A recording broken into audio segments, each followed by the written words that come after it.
बातमीकडे रशियाकडून तेल खरेदी करून भारत रशिया युक्रेन युद्धाला हातभार लावतोय असा आरोप करत अमेरिकेनं भारतावर 50% टॅरिफ लावला आणि भारतावर दबाव आणण्याचा प्रयत्न केलाय। मात्र ही पहिलीच वेळ नाही जेव्हा अमेरिकेनं भारतावर दबावाचं राजकारण केलंय। शक्तिशाली अर्थव्यवस्था असल्याच्या नावाखाली अमेरिकेनं अनेकदा भारतावर दबाव आणून पाहिलाय। मात्र प्रत्येक वेळी अमेरिकेचं हे दबाव धोरण अपयशी ठरलंय, कारण या दबावाला भारतानं फारसं कधी जुमानलंच नाही। इतिहासात अशी अनेक उदाहरणं आहेत, पाहूया।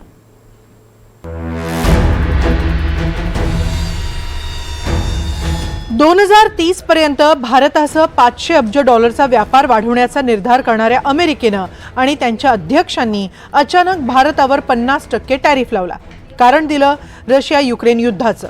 भारत रशियाकडून कमी किमतीत तेल खरेदी करतोय आणि नफेखोरी कमावतोय असा दावा अध्यक्ष ट्रम्प यांनी केला आणि भारतानं अमेरिकेचं ऐकलं नाही, रशियाकडून तेल खरेदी थांबवली नाही, तर अनेक धमक्याही दिल्या। त्यातली एक त्यांनी खरीही करून दाखवली, ती म्हणजे टॅरिफ सक्तीची। 27 ऑगस्ट पासून भारतीय मालावर अमेरिकेत 50% टॅरिफ लागू झालाय। अमेरिकेचा प्रयत्न भारतावर दबाव निर्माण करून रशियाला युद्धविरामासाठी तयार करण्यासाठी भाग पाडण्याचा आहे। हे वरवरचं कारण आहे, मात्र भारतानं अमेरिकन अटी शर्तींवर व्यापार करावा असा छुपा हेतूही आहे। अर्थात अमेरिकेनं आपल्या बळाचा, आर्थिक सामर्थ्याचा हा पहिला प्रयत्न केलेला नाही। या आधीही अमेरिकेनं हीच नीती अवलंबली आहे। त्याला भारतानंही प्रत्येक वेळी कृतीतून उत्तर देत स्वतःलाही सक्षम बनवलंय। पहिलं उदाहरण म्हणजे 1962च्या काळातलं। 1962 मध्ये भारत आणि चीन यांच्यात युद्ध झालं। भारत त्यावेळी अन्नधान्याच्या बाबतीत सक्षम नव्हता। भारतात युद्ध काळात अन्न टंचाई निर्माण झाली। 5 ऑगस्ट 1965 रोजी भारत पाकिस्तान युद्धाला सुरुवात झाली। त्यावेळी भारताचे पंतप्रधान होते लाल बहादूर शास्त्री, अमेरिकेचे अध्यक्ष होते लिंडन जॉन्सन। आक्रमण करणाऱ्या पाकिस्तानला न दरडावता अमेरिकेनं भारतावर दबाव टाकण्याचा प्रयत्न केला। भारतानं युद्ध थांबवलं नाही, तर गहू निर्यात थांबवण्याची धमकी दिली।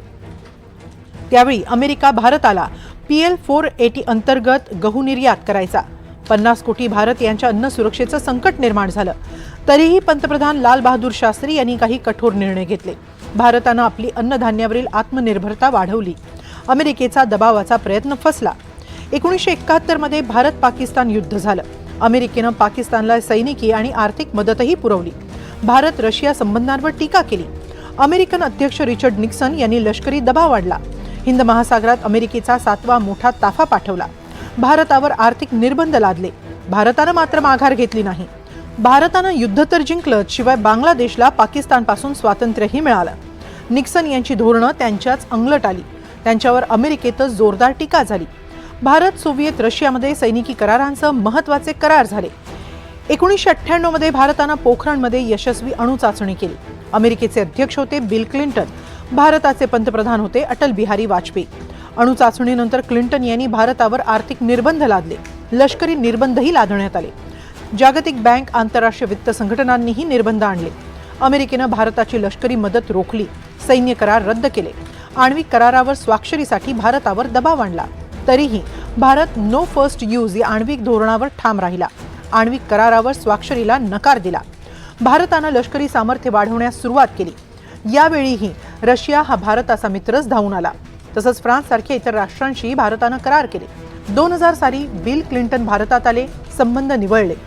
George W. बुश यांच्या कार्यकाळात आण्विक करार झाला। तर सध्याचे अध्यक्ष डोनाल्ड ट्रम्प यांनी त्यांच्या पहिल्या कार्यकाळातही भारतावर दबाव आणण्याचा प्रयत्न केला होता। भारत टॅरिफ किंग असल्याची टीका त्यांनी केली होती। त्यावेळी भारतावर त्यांनी 10 ते 15% टॅरिफ लावला। मात्र आता दुसऱ्या कार्यकाळात ट्रम्प बेलगाम टॅरिफ लावत सुटले।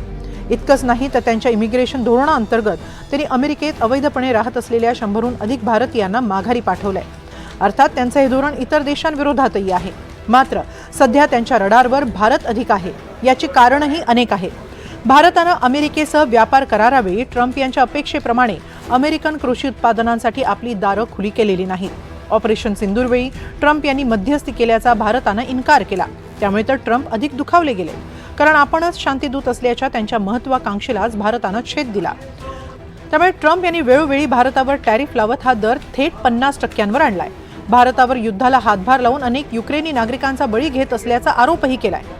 भारतात या वर्षीच्या अखेरीस होणाऱ्या क्वाड देशांच्या संमेलनाचं आमंत्रणही ट्रम्प यांनी नाकारलंय। थोडक्यात या ना त्या मार्गानं ट्रम्प भारताला जेरीस आणण्याचा प्रयत्न करतायत। मात्र कुठेही आक्रस्ताळेपणा न करता भारत आपल्या परराष्ट्र धोरणावर ठाम राहत आपले इतर राष्ट्रांसह संबंध अधिक बळकट करतोय.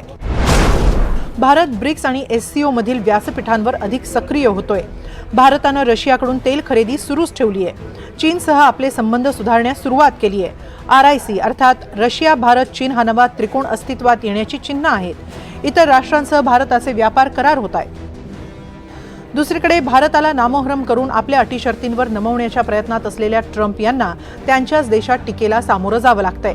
अनेक अमेरिकन तज्ज्ञांनी भारतासह अमेरिकेचे संबंध बिघडत असल्याबद्दल नाराजी व्यक्त केली आहे. भारतीय मालावर टॅरिफ लावून अमेरिकन नागरिकांसाठी महागाई वाढवल्याचा आरोप होतोय. अमेरिकन न्यायालयानेही भरमसाठ टॅरिफ लावल्याबद्दल ट्रम्प प्रशासनावर ताशेरे ओढलेत. थोडक्यात अमेरिकेनं कितीही प्रयत्न केला तरी भारतानं आपली भूमिका सोडलेली नाही. कारण अर्थातच भारतानं राष्ट्रहित जपण्याचा निर्धार व्यक्त केलाय, जे कोणत्याही सार्वभौम राष्ट्रासाठी महत्त्वाचं असतं. अमेरिकेनं जेव्हा जेव्हा भारतावर दबाव आणण्याचा प्रयत्न केला तेव्हा तेव्हा भारतानं त्याची आत्मनिर्भरता वाढवली आहे, स्वतःला अधिक सक्षम केलंय. आताही भारताचा तोच प्रयत्न आहे आणि अर्थात जागतिक स्तरावरही भारत एकटा नाही हेही भारतानं अमेरिकेला दाखवून दिलंय. Bureau report, NDTV Marathi.